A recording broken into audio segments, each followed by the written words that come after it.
¿Por qué se dejó perder 210 millones de pesos en medicamentos que se necesitaban y caducaron en un almacén? Ay, es que el Calderón y Peña Nieto, ya, ¿no? Todo lo mal que hizo el PRI en 70 años se lo quieren adjudicar a los 2 años que lleva Sheinbaum. Se te acaban de olvidar 6 que lleva López Obrador. O sea que ya son 8. ¿Cuándo empiezan a hacerse responsables? Si en 2026 todavía no han podido superar nada, absolutamente nada, de lo que dejó el PRI y el PAN en 2017, mi pregunta es, ¿cuándo?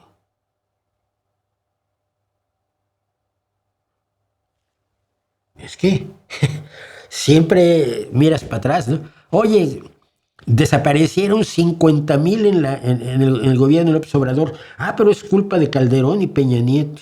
Oye, y el Tren Maya es una puta mierda y destrozó el sistema de cenotes, ha destrozado el medio ambiente de una de las zonas más prístinas del mundo, que es la península de Yucatán, y además es una mierda de tren que se avería todo el tiempo y se salen las vías y está mal construido. Ay, es culpa de Calderón y de Peña Nieto.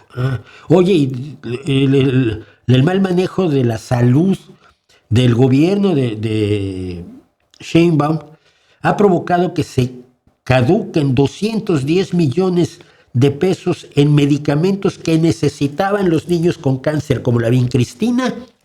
Dejaron que caducaran mientras acusaban a los padres de los niños con cáncer de ser golpistas. Y de esto los acusaba el subsecretario de Salud de López Obrador.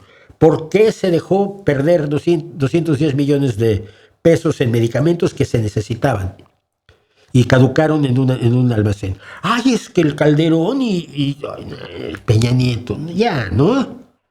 Asuman algo.